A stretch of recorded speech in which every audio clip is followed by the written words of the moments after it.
And welcome back to Luminary Leaders Live. My name is Shelly Harrison, and I am your host. I am also the CEO and founder of Luminary Leaders. We represent phenomenal speakers across the country. And today I get to be a host of the show, and I have a very special guest that I've been talking with for a few months here, and she's done some great work with me. And I want to introduce Kip Clark. She is a powerful coach. She is also a love of the ocean. Her and I both have that in common. We both love the ocean.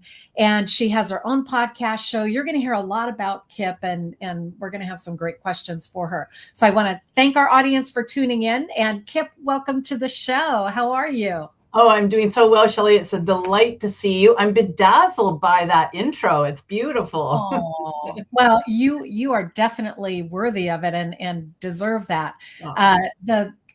When I first met you, Kip, I was just like, we were fast friends, and there was just this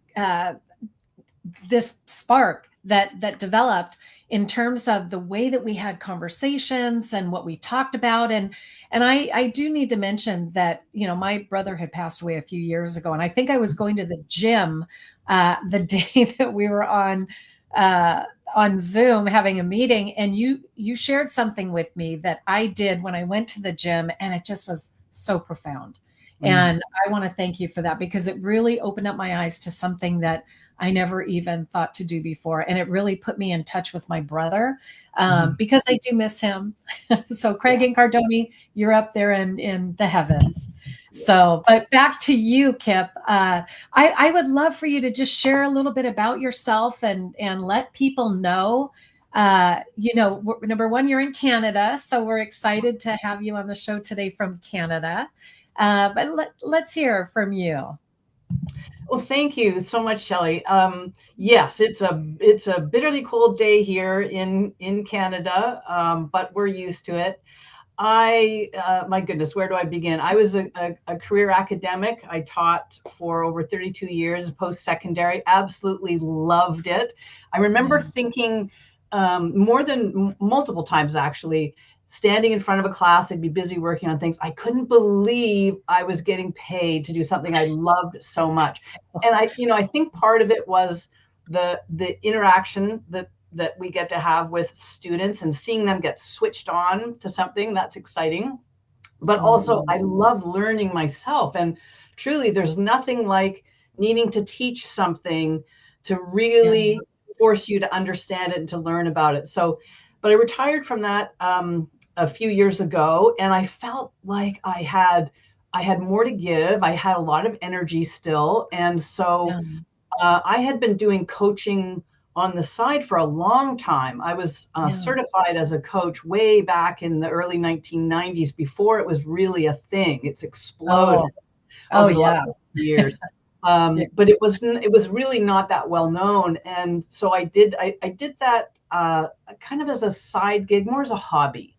And a lot of it was connected to sport, because I am an athlete. And so sometimes I would be at tournaments and I'd be talking to parents who had young athletes, so they were trying to do the best for them, and they wouldn't necessarily know what's the best way to talk to my child so that he or she doesn't get discouraged, but I really help her, push her forward a little bit. So it started that way, and then just developed over time. And when I retired from teaching and decided to really see what I could do with this coaching thing, I decided to shift my focus a little bit. And so now I work primarily with high achievers, but that's still there's a broad range of people. So I do get to work with elite athletes, and CEOs, leaders of companies, entrepreneurs, other coaches. And I love it because, well, I'm learning something all the time. So that keeps me highly engaged, but I love sharing what I'm learning. And I love seeing the difference that the coaching can make in someone's life. Sometimes absolutely, conversation, can change the trajectory of a person's life. And that feels amazing when that happens. Oh, it absolutely does. In case in point, what you did, with me and my brother, where it just brought me so much closer, and you as an athlete, share with our audience, because I'm sure they want to know. You're an athlete, and what of sport did you do? Oh, well, lots of them, most of them, a lot of them. So I grew up with older brothers in a neighborhood of mostly boys. So we had a lot of hockey, I can tell you, a true Canadian neighborhood, a lot of road hockey, Oh, spring, summer, hockey. fall. And then my father, late father, bless his heart, he would build a rink for us in the back of the property Oh, every winter. And so we played ice wow. hockey. Oh my And gosh. just a very active childhood. Photos of me when I'm little, if I'm sitting on someone's knee, my arms and legs are going because I just want to get down and get running, you know. Yeah. So I played basketball, volleyball, field hockey. I was a competitive rower for a while, and then I did a little bit of sport coaching. Incredible. I went Yeah. out west in the late 1980s, and I kept running into people who were tennis players. So I started playing tennis, and that's really become my big passion for most of my adult life is tennis, and that's where I've had the most success, the most fulfillment. I Mm. have to confess, though, I've had 2 hip replacements, osteoarthritis. So that's Oh, slowed me down in the last couple of years, but I'm now just starting to get back to training and playing a little bit. And I've good. got, I've got goals ahead of me that I am living from. Yeah. And it's exciting to think that I'll be able to get back into competing and training and playing at that level again. Isn't that exciting? And, the fact that you are a tennis player, that's another thing that we had in common, Yes. because my husband is a tennis player and he's Yeah. just injured himself, Ah, where I'm hoping that he's going to be able to play this weekend. He's in a league. But tennis is a great sport. And they've got oh my gosh, is it the Australian Open? yes. It's going right now. Yeah. So it's exciting. Yeah. It To see is. the It is. tennis. Yeah. And pretty Yeah. soon it'll be out at Indian Wells here in California. Yes. It's Yeah. one of my favorite Yeah. tournaments. Yeah. So you had mentioned, you coach high performing athletes. So give us kind of a glimpse as to what that looks like when you start working with a high achiever, or where you are working with someone that really wants to get much, up level so much that you're there to help them with that. Yeah, it's really interesting. It's different for everyone in some ways, but there are some commonalities as well. So with athletes, and that's just one subset of the people that I coach, but certainly with Mhm. athletes, um, the interesting thing about sport, the thing that's really compelling about it is we never totally master it. We never get to the point where we say I am perfect in this. There's Right. always more Yeah. to learn. There And always is.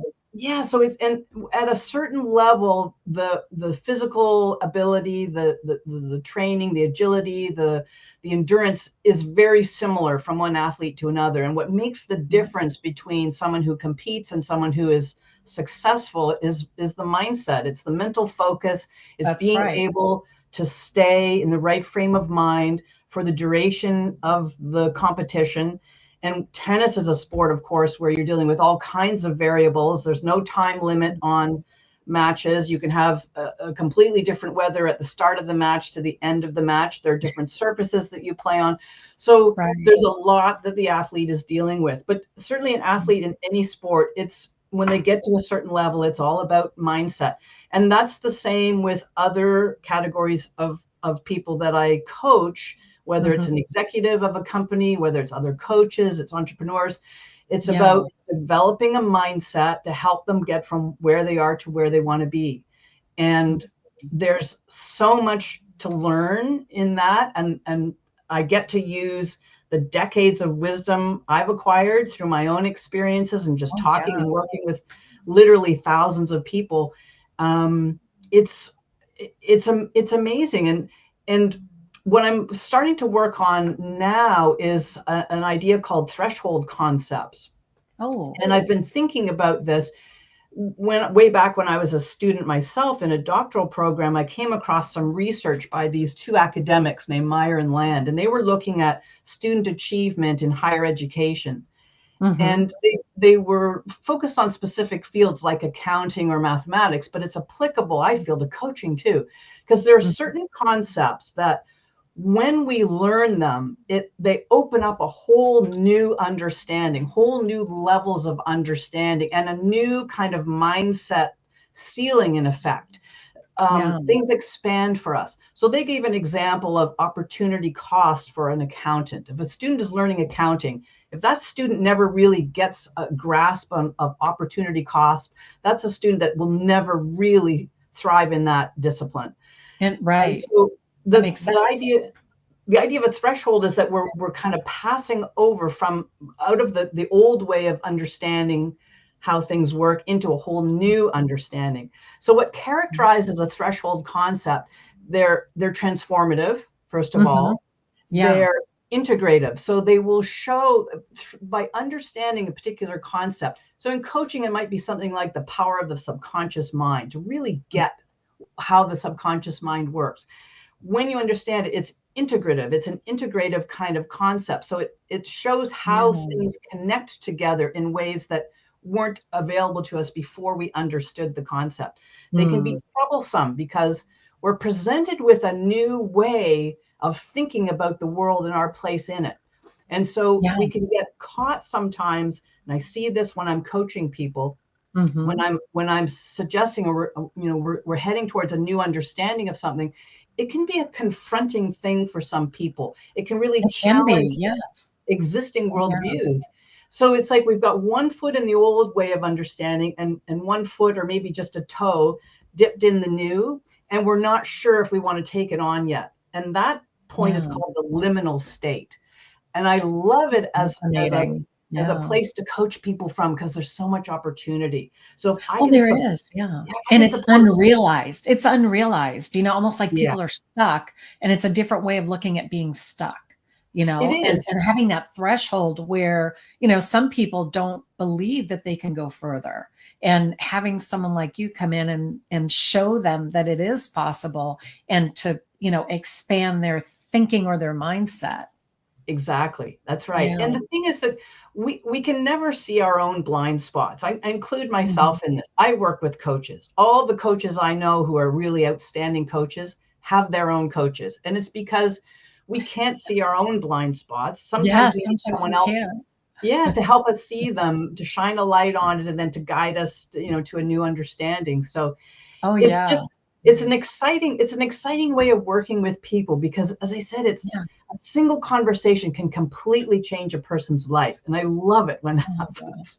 I know. And it's almost like curiosity, when you meet someone, and it's interesting that we're having this conversation because, and I don't know if Paul is watching, Paul Kreider, who is with Kreider Creations. He is one of my coaches.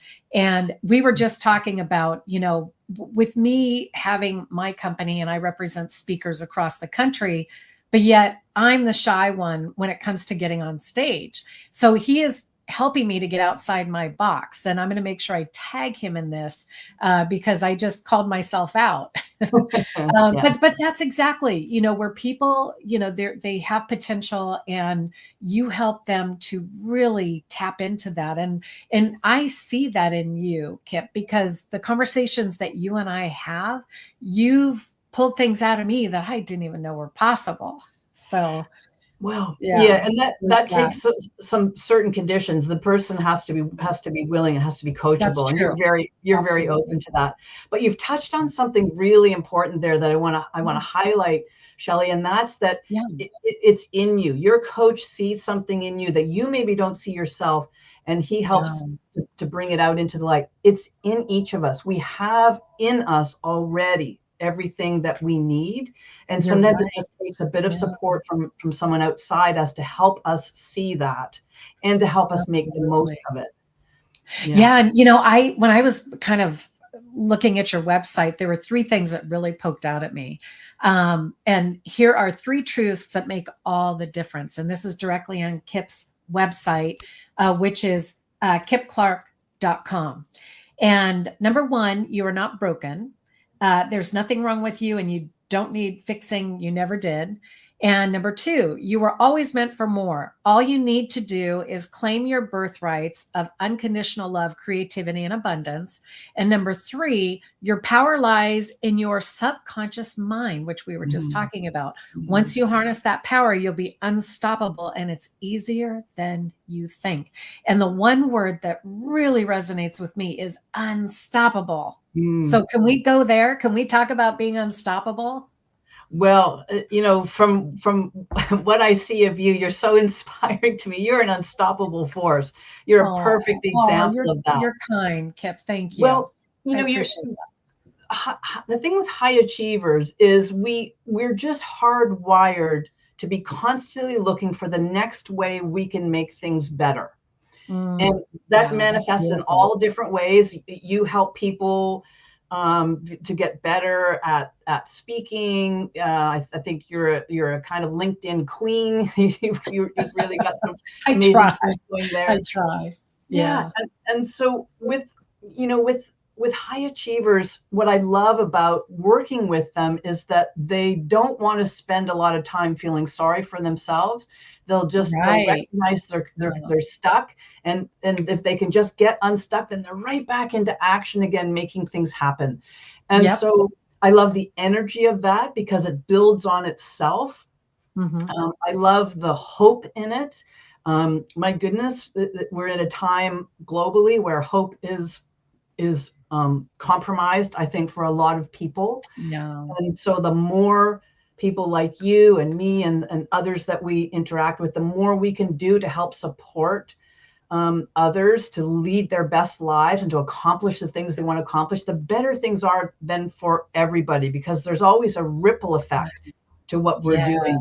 So I might have a conversation with you and it changes something for you in that moment. And then you go and when you're interacting with your husband, something changes there and with kids or with others in your work community. So we can never underestimate the power of just making a difference in one other person's life. And I think it's our duty to do that. If we have the ability, it's our duty to do that. Gosh. You touched upon something from my website, and that's this idea that we're not broken. None of us is actually broken. We don't need fixing. And I used to have an image of a beautiful piece of China pottery, and it was clearly a vase that had been broken and then reassembled. And there's this lovely philosophy in Japanese culture called kintsugi. And it's this idea that when something is broken, we don't try to repair it such that it looks perfect again, or it looks the way it was before it was broken. We repair it in a way that highlights the wound. And so vessels are repaired with gold. They're actually put back together with lacquer and then coated with gold. And what that does is it highlights the scars. And it's a recognition that for us, as I apply it to us as humans, we go through things, we get wounded, we develop scars. Trying to hide them, I think, is a disservice. If we show our scars, if we're vulnerable, if we talk about the ways that we've stumbled and had challenges and had some failures, which are really just feedback, then we're actually more relatable to other people. And it's like, I've earned these. I've earned the wrinkles and the gray hair, and I've got some scars on my hips now from the surgeries. And I'm kind of proud of them because they're markers of what I've accomplished in my life in a way. So kintsugi says we repair something in a way that it's even more beautiful than the original because of what the vessel has gone through in getting to that state. That is so fast. I love that. And when you really think about it, it has such a beautiful meaning really to look at something that's broken and, now it's even better than it was before and more, just more appealing, I guess, is what you could, say. Yes. Thank you for sharing that. And I know on your LinkedIn, it's kind of, it's fun because you say that you're a fountain pen addict. And I have to go there because I really want to know what that's about. When I was in my undergrad days, I took a course as an elective in calligraphy, and it was fascinating to me. And the first, it was a full year core, like the full academic year course. The first one, we learned different hands, and then we learned about the history of calligraphy. And the second one, we learned more hands, and we learned about the bookbinding techniques and so on. Yeah. So I've just always really loved it. I'm looking at the corner of my desk where I have a pen holder that has 15 to about 20 fountain pens. Oh my goodness. And there's just something about, and I even have ink wells. I have little ink bottles Oh everywhere. yeah. I go old school. I dip and write, dip and write. Oh, I love it. I love it. And calligraphy is such a beautiful, I mean, it's beautiful writing. It is, Beautiful. and it's creative and it's expression. And there's something interesting. The brain gets activated in a different way when we have any kind of pen to paper. So this is something I can offer for your listeners. If you get stuck, and I'm not talking just about writer's block, but if you're stuck with anything in your life, write it out, write it down, pen to paper. Because once we write it down, now we can let our subconscious take over. We say, you start problem solving, because you're going to be able to solve this in a way that's way better and faster and more all-encompassing than anything I can create from my conscious mind. But the first step is writing it down. So writing has always been, even just for my regular writing, I use fountain pens. I don't know. I bet you have beautiful writing too. I haven't seen your writing, but I bet it's beautiful. Thank you. It's expressive. I'll say that. Expressive. Yeah. Wow. Well, this is all great stuff. I love it. And I know that you have the Spark Lounge. So I would love to have you share about your Spark Lounge. Yeah, thank you. It's something that I'm going to be launching next month. So it's a kind of a mastermind, kind of a container for anybody who has a big goal or a project in mind. And maybe you're feeling a little stuck, or maybe even you're just the kind of person like I was for a long time when I was young. I remember so clearly feeling like I was meant for something big. I remember having that feeling when I was like 4 or 5 years old. I didn't know what it was, but I just had this feeling. So if you're like that and you just feel like there's something unexpressed in you, come and join us. It's fairly low cost. I'm going to go through a series of topics, threshold concepts that I think can be really transformative for people. We'll tackle one each month for about 10 months. And there'll be a little bit of teaching and learning. There'll be a little bit of coaching, a little bit of hot seat stuff, some Q&A. But really the power of something like this is that you get into a room with other like-minded people who are up to something big.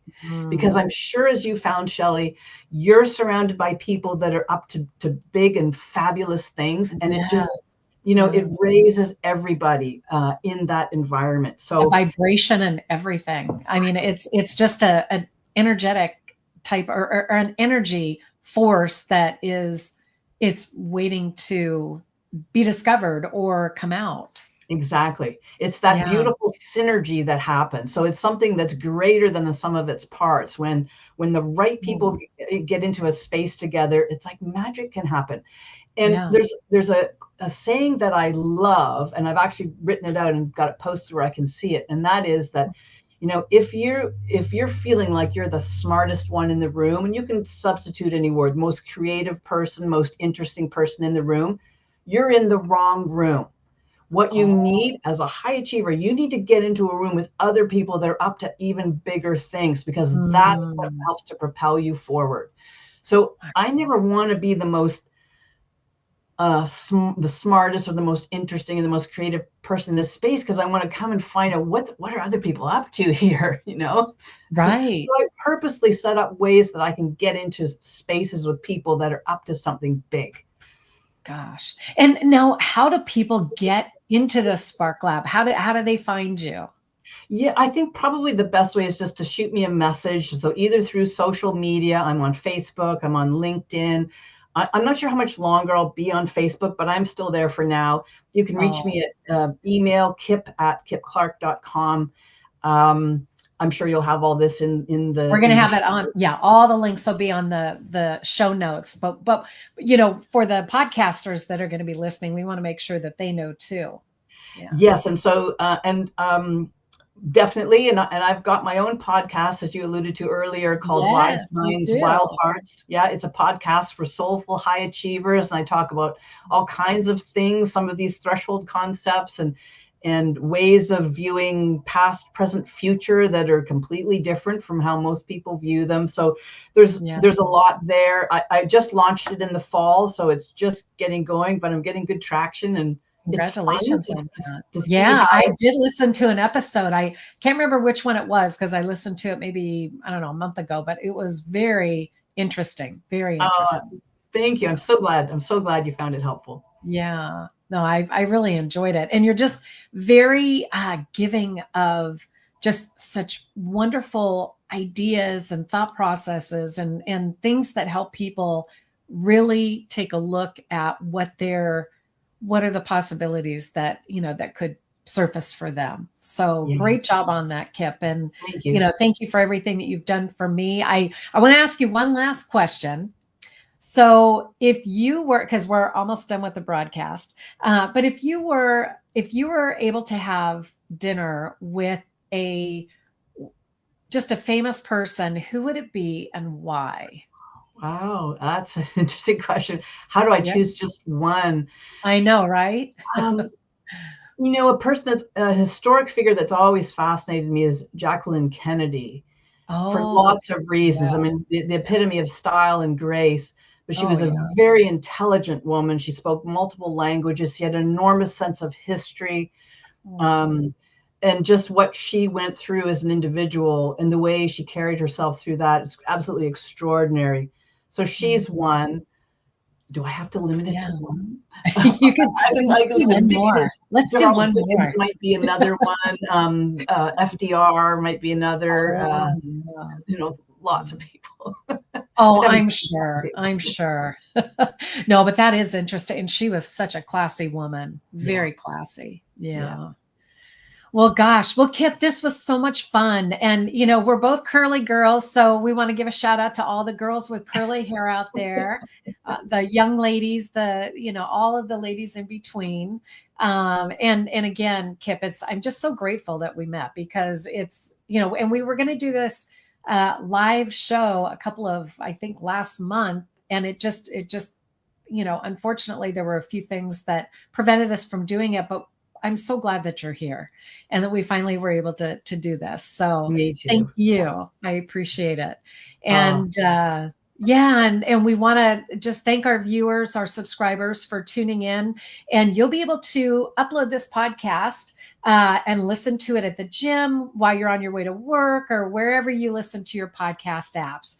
And we want to thank everybody for being here. Kip, thank you for being a wonderful my guest. pleasure. My pleasure. Yes, and we will make sure that all the links are in the show. And for those of you that are interested in our Spark Lounge, or lounge, I was going to say lounge, Spark Laugh loud. Lounge. Oh, yeah. So we'll make sure that that's in the show notes, so you can absolutely sign up and be a part of it. Like she said, it's very affordable. And if you would like to get in touch with Kip, please make sure that you do. She's just lovely. And thank you for tuning in today. And everybody have a wonderful day. Bye now. Beautiful. Thank you. Thank you.